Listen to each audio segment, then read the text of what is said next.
नमस्कार विद्यार्थी मित्रांनो, स्वागत आहे तुमचं ध्येय अधिकारी स्पर्धा परीक्षा मंच या यूट्यूब चॅनलवर. या चॅनलवर 2023मध्ये होणाऱ्या संयुक्त पूर्व परीक्षेसाठी एक सराव प्रश्नांची सिरीज चालू आहे.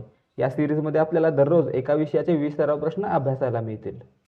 या सिरीजमध्ये सामील होण्यासाठी या व्हिडिओला लाईक करा आणि ध्येय अधिकारी स्पर्धा परीक्षा मंच या यूट्यूब चॅनलला सबस्क्राईब करा. या व्हिडिओमधील प्रश्न परीक्षेच्या अनुषंगानेच निवडलेले आहेत, त्यामुळे व्हिडिओ पूर्ण पहा. आज आपण पाहणार आहोत या सिरीजमधील राज्यघटना विषयाचा भाग 8. आजच्या भागाला सुरुवात करण्या अगोदर मागच्या भागामध्ये स्वाध्यायासाठी दिलेल्या सराव प्रश्नाचे उत्तर पाहूया.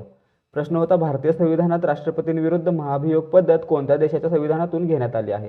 मित्रांनो, याचं उत्तर आहे पर्याय क्रमांक 1, अमेरिका. आता वळूयात आजच्या प्रश्नांकडे. प्रश्न क्रमांक 1, भारतीय संघराज्य प्रणालीबाबत खालीलपैकी कोणती वैशिष्ट्ये आढळून येतात? अ. अधिकारांची विभागणी. ब. दुहेरी राज्य व्यवस्था.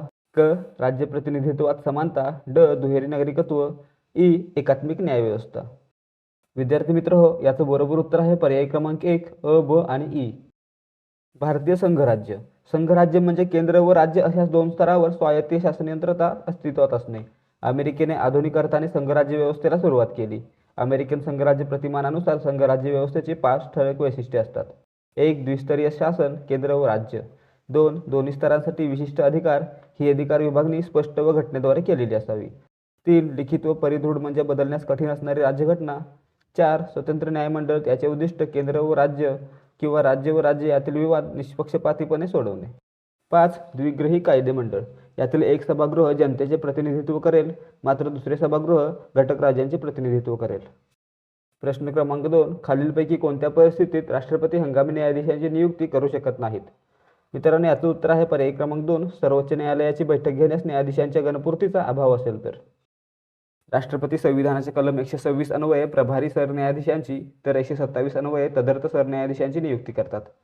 भारताच्या सरन्यायाधीशाचे पद रिक्त असेल तर किंवा भारताचे सरन्यायाधीश तात्पुरत्या कारणामुळे अनुपस्थित असतील तर किंवा भारताचे सरन्यायाधीश आपल्या पदाच्या कर्तव्याचे पालन करण्यास अक्षम असतील तेव्हा राष्ट्रपती सर्वोच्च न्यायालयातील एखाद्या न्यायाधीशाची नेमणूक कार्यरत किंवा हंगामी न्यायाधीश म्हणून करतात.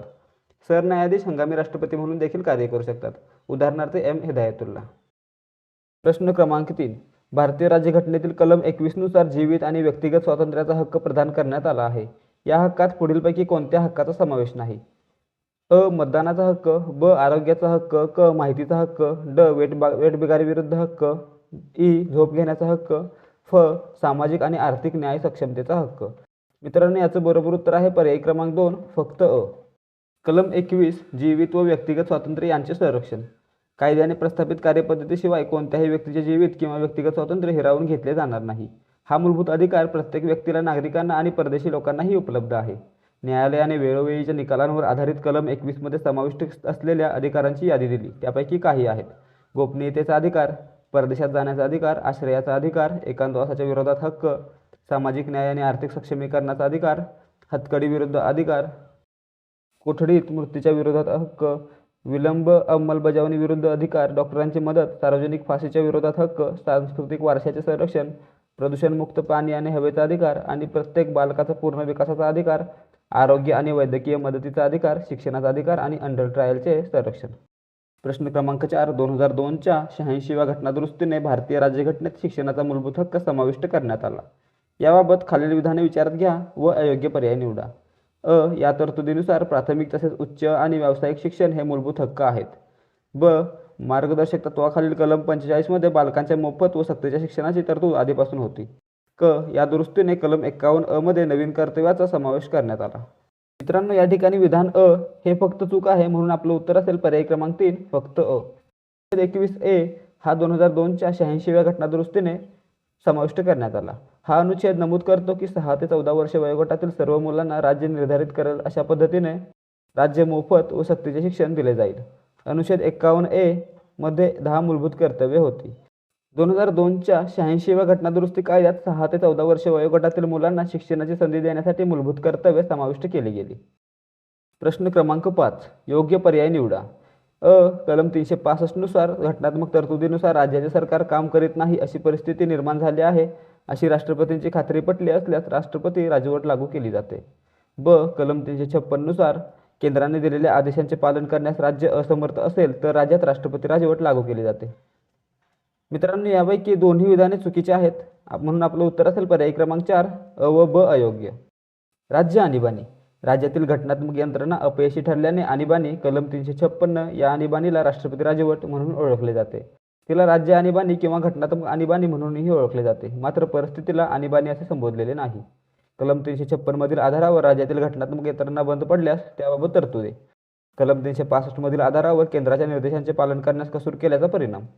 राष्ट्रपती राजवटीच्या घोषणेला संसदेची मान्यता असावी लागते. प्रश्न क्रमांक 6 अयोग्य पर्याय निवडा. कलम 360 नुसार भारताची किंवा कोणत्याही भागाची पत किंवा आर्थिक स्थैर्य धोक्यात आले आहे अशी राष्ट्रपतींची खात्री पटली तर राष्ट्रपती आर्थिक आणीबाणी घोषित करू शकतात. ब आर्थिक आणीबाणीच्या काळात राज्यात सर्व आर्थिक बाबी केंद्राच्या नियंत्रणाखाली येतात. क 1991 साली उद्भवलेल्या गंभीर आर्थिक परिस्थितीमुळे देशात पहिल्यांदा आर्थिक आणीबाणी लावण्यात आली होती. मित्रांनो, या ठिकाणी विधान क चुकीचं आहे म्हणून आपलं उत्तर असेल पर्याय क्रमांक 2 फक्त क. भारतात आर्थिक संकट निर्माण झाल्यास केंद्र सरकार भारतीय राज्यघटनेच्या कलम 360 नुसार देशात आर्थिक आणीबाणी घोषित करू शकते. कलम 360 नुसार देशाची किंवा देशाच्या काही भागात आर्थिक स्थैर्य धोक्यात आल्यानंतर राष्ट्रपती आर्थिक आणीबाणीची घोषणा करू शकतात. हे कलम राष्ट्रपतीच्या घोषणेनंतर 2 महिन्यांपर्यंत अंमलात राहील. या कलमाचा कालावधी 2 महिन्यापेक्षा जास्त राहिल्यास हे विधेयक दोन्ही सभागृहात सादर करणे आवश्यक आहे. यासाठी दोन्ही सभागृहाचे बहुमत आवश्यक असते. स्वातंत्र्यानंतर भारतात बऱ्याचदा वित्तीय संकटे आलेली असतानाही आतापर्यंत एकदाही वित्तीय आणीबाणी घोषित करण्याची वेळ आली नाही. प्रश्न क्रमांक 7 खालील विधाने विचारात घ्या आणि योग्य विधाने निवडा. सरनामा हा कायदेमंडळाच्या अधिकाराचा स्रोतही नाही अथवा कायदेमंडळाच्या अधिकारांवर बंधनही घालत नाही. ब सर्वोच्च न्यायालयाने बेरोबारी खटल्यात 1960 सरनामा हा भारतीय राज्यघटनेचा भाग आहे असे मत मांडले. मित्रांनो, वरीलपैकी विधान ब चुकीचं आहे म्हणून आपलं उत्तर असेल पर्याय क्रमांक 1 फक्त अ. सर्वोच्च न्यायालयाने बेरोबारी खटला 1960 मध्ये सरनामा हा घटनेचा भाग नसल्याचा निवाडा दिला होता. परंतु 1973 मधील केशवानंद भारती खटल्यामध्ये सर्वोच्च न्यायालयाने पूर्वीचे मत फेटाळून लावले आणि सरनामा हा संविधानाचा भाग असल्याचे स्पष्ट केले. तसेच ही प्रस्ताविका अत्यंत महत्त्वाचा भाग असून घटनेचा अर्थ या सरनाम्यातील उदात्त दूरदृष्टीच्या संदर्भातच लावण्याचे मत प्रदर्शित करण्यात आले. प्रश्न क्रमांक 8 अयोग्य पर्याय निवडा. लोकसभेचा सदस्य असलेला मंत्री राज्यसभेच्या कामकाजात सहभागी होऊ शकतो. ब राज्यसभेचा सदस्य असलेला मंत्री लोकसभेच्या कामकाजात सहभागी होऊ शकतो. क कोणत्याही गृहाचा सदस्य नसलेला मंत्री दोन्ही गृहाच्या कामकाजात सहभागी होऊ शकत नाही. विधान क चुकीचं आहे, कारण कोणत्याही गृहाचा सदस्य नसलेला मंत्री 6 महिन्याच्या आत एखाद्या सभागृहाचे सदस्यत्व घेऊ शकतो. तसेच महान्यायवादींसारखी पदे भूषवणाऱ्या व्यक्ती सभागृहाचे सदस्य नसतानाही सभागृहाच्या कामकाजात सहभाग घेऊ शकतात. म्हणून आपलं उत्तर असेल पर्याय क्रमांक 3 फक्त क. मंत्री हे संसदेच्या एका सभागृहाचे सदस्य असले पाहिजेत. कोणताही मंत्री जो सलग 6 महिने संसदेच्या कोणत्याही सभागृहाचा सदस्य नसेल तर त्याचे मंत्रिपद आपोआप काढून. प्रश्न क्रमांक 10 योग्य पर्याय निवडा. अनुदानाची मागणी करण्यासाठी राष्ट्रपतींची शिफारस आवश्यक असते. ब अनुदानाच्या मागणीवर मतदान करण्याचा विशेषाधिकार फक्त लोकसभेला आहे. राज्यसभा केवळ चर्चा करू शकते. क संसद कर कमी करू शकते, रद्द करू शकते, तसेच वाढवू शकते. विद्यार्थी मित्रांनो, वर दिलेली तिन्ही विधाने बरोबर आहेत म्हणून आपलं उत्तर असेल पर्याय क्रमांक 4 वरीलपैकी सर्व. प्रश्न क्रमांक 11 भारतीय संघ राज्याची खालीलपैकी कोणती एकात्मिक वैशिष्ट्ये सांगता येतील. अ प्रबळ केंद्र, ब ताठर राज्यघटना, क एकात्मिक न्यायव्यवस्था, ड अखिल भारतीय सेवा, ई राज्य विधेयकाबाबत नकाराधिकार. मित्रांनो, याचं बरोबर उत्तर आहे पर्याय क्रमांक 2 अ क ड ई. भारतीय संघराज्याची एकात्म वैशिष्ट्ये. प्रभावी केंद्र, एक राज्यघटना, घटनेची लवचिकता, आणीबाणी संबंधी तरतुदी, एक नागरिकत्व, एकात्मिक न्यायव्यवस्था, अखिल भारतीय सेवा, एकात्मिक लेखापरीक्षण व्यवस्था, राज्यसूचीवरील संसदेचा प्राधिकार, राज्यपालाची नेमणूक, एकात्मिक निवडणूक यंत्रणा, राज्य विधेयकावरील नकाराधिकार. प्रश्न क्रमांक 12 सरनाम्यातील स्वातंत्र्य, समता, बंधुता हे तत्व कोणत्या देशातील राज्यक्रांतीतून घेतले आहे. 1 रशिया, 2 अमेरिका, 3 फ्रेंच, 4 ब्रिटन. मित्रांनो, याचं बरोबर उत्तर आहे पर्याय क्रमांक 3 फ्रेंच. भारत सरकार कायदा 1935. भारत सरकार कायदा 1935 मधून संघराज्य व्यवस्था, न्यायपालिका, लोकसेवा आयोग, राज्यपाल पद इत्यादी गोष्टी स्वीकारण्यात आलेल्या आहेत. भारतीय संविधानाचा जास्तीत जास्त भाग भारत सरकार कायदा 1935 वर आधारित आहे. घटनेतील 75% भाग हा 1935च्या कायद्यावरती अवलंबून आहे. ब्रिटिश राज्यघटना. भारतीय राज्यघटनेत ब्रिटिश राज्यघटनेवर आधारित तरतुदी पुढील प्रमाणे घेण्यात आल्या आहेत. संसदीय शासन व्यवस्था, कॅबिनेट व्यवस्था, द्विगृही संसद, कायदा करण्याची पद्धत, कायद्याचे राज्य, एकच नागरिकत्व आणि संसदीय विशेषाधिकार इत्यादी. अमेरिकेची घटना. मूलभूत हक्क, उपराष्ट्रपती हे पद, न्यायव्यवस्थेचे स्वातंत्र्य, न्यायिक पुनर्विलोकन, राष्ट्रपतींवरील महाभियोगाची पद्धत, सर्वोच्च न्याय व उच्च न्यायालयांच्या न्यायाधीशासह पदावरून दूर करण्याची पद्धत. कॅनडाची घटना. प्रभावी केंद्र असलेले संघराज्य शेषाधिकार केंद्राकडे असण्याची तरतूद. राज्यपालाची केंद्राचा प्रतिनिधी म्हणून नेमणूक. सर्वोच्च न्यायालयाचे सल्लागार अधिकारक्षेत्र. आयरिश घटना. राज्य धोरणाची मार्गदर्शक तत्त्वे. राष्ट्रपतींच्या निवडणुकीची पद्धत. राज्यसभेवर काही सदस्यांचे नामनिर्देशन. ऑस्ट्रेलियाची घटना. समवर्ती सूची. संसदेच्या दोन्ही सभागृहांची संयुक्त बैठक. व्यापार व वाणिज्याचे स्वातंत्र्य. फ्रान्सची घटना. गणराज्य. प्रास्ताविकेतील स्वातंत्र्य, समता, बंधुता हे आदी शब्द. दक्षिण आफ्रिकेची घटना. घटना दुरुस्तीची पद्धत. राज्यसभेची सदस्यांची निवडणूक. सोव्हिएत रशियाची घटना. मूलभूत कर्तव्ये. प्रास्ताविकेतील सामाजिक, आर्थिक व राजकीय न्यायाचा आदर्श. यातील मूलभूत कर्तव्य हा महत्त्वाचा भाग आहे. जपानची घटना. कायद्याने प्रस्थापित पद्धत. जर्मनीची घटना. आणीबाणी या दरम्यान मूलभूत हक्क स्थगित होण्याची तरतूद जर्मनीच्या घटनेवरून घेतलेली आहे. अशा पद्धतीच्या विविध तरतुदी भारतीय राज्यघटनेमध्ये इतर देशांच्या राज्यघटनेत भरून घेण्यात आले आहेत. भारतीय राज्यघटना जगातील सर्वात मोठी लिखित राज्यघटना ठरते. प्रश्न क्रमांक 13. योग्य पर्याय निवडा. कलम 249 नुसार राष्ट्रहिताच्या दृष्टीने राज्यसूचीतील विषयांवर संसदेने कायदा करणे अत्यावश्यक आहे असा ठराव लोकसभा संमत करते. त्यावेळी त्या विषयांवर कायदा करण्याचा अधिकार संसदेला मिळतो. अशा ठरावाला एकूण सदस्यांच्या निम्म्यापेक्षा जास्त मतदान करणाऱ्या 2/3 सदस्यांचे समर्थन मिळाले पाहिजे. विद्यार्थी मित्रांनो, वर दिलेली दोन्ही विधाने चुकीची आहेत, म्हणून आपलं उत्तर असेल पर्याय क्रमांक 4 अ व ब अयोग्य. प्रश्न क्रमांक 14. योग्य पर्याय निवडा. कॅनडाप्रमाणे भारतीय राज्यघटनेने कायद्यांच्या विषयांची विभागणी केंद्र, राज्य आणि समवर्ती सूची याप्रमाणे केली आहे. 1935च्या कायद्यानुसार उर्वरित अधिकार हे केंद्रास दिले आहेत. मित्रांनो, वरील दोन्ही विधाने उलटसुलट दिलेली आहेत, म्हणून आपलं उत्तर असेल पर्याय क्रमांक 4 अ व ब दोन्ही अयोग्य. क्रमांक 15. केंद्र व राज्य कार्यकारी अधिकारांबाबत अचूक पर्याय निवडा. राष्ट्रपती केंद्राचे कोणतेही कार्यकारी अधिकार राज्य सरकारकडे त्यांच्या संमतीने सोपवू शकतात. राज्यपाल राज्यशासनाचे कोणतेही अधिकार केंद्र सरकारला त्यांच्या संमतीने सोपवू शकतात. संसद केंद्राचे कार्यकारी अधिकार संबंधित राज्याकडे त्यांच्या संमतीशिवाय सोपवू शकते.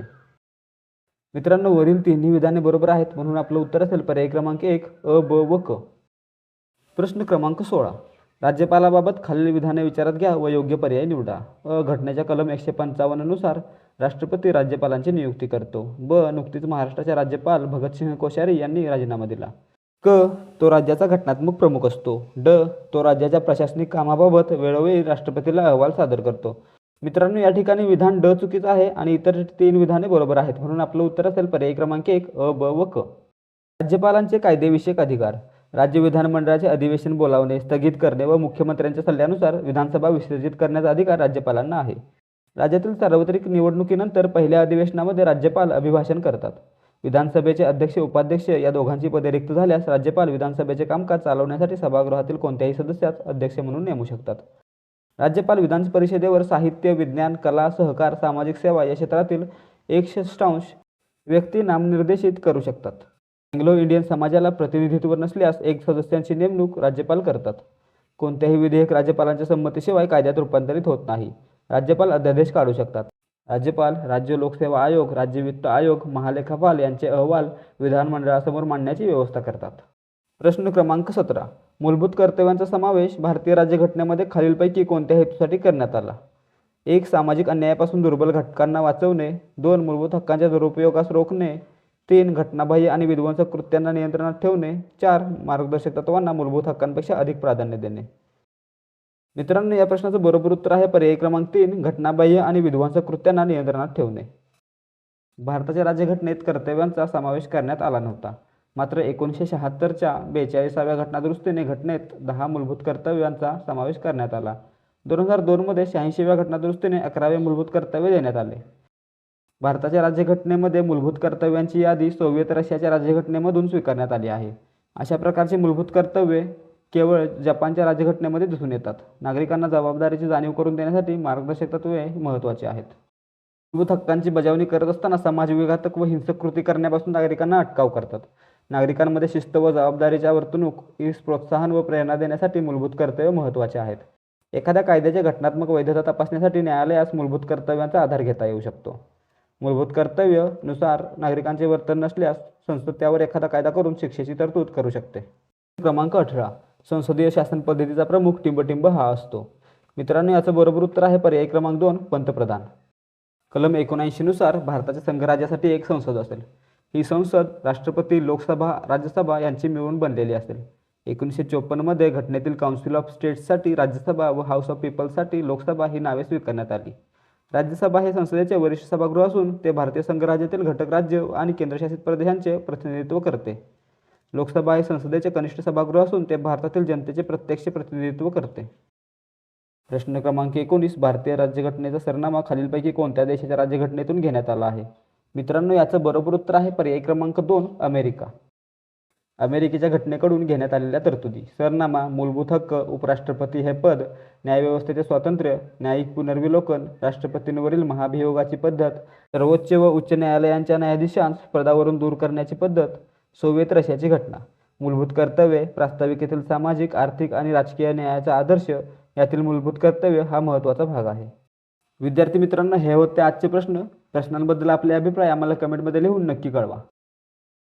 आता पाहूयात आजचा स्वाध्यायासाठीचा सराव प्रश्न. प्रश्न आहे, भारतीय संविधानात राज्यपालाची केंद्राचा प्रतिनिधी म्हणून नेमणुकीची तरतूद कोणत्या देशाच्या संविधानातून घेण्यात आली आहे? 1 अमेरिका, 2 कॅनडा, 3 आयर्लंड, 4 हॉलंड.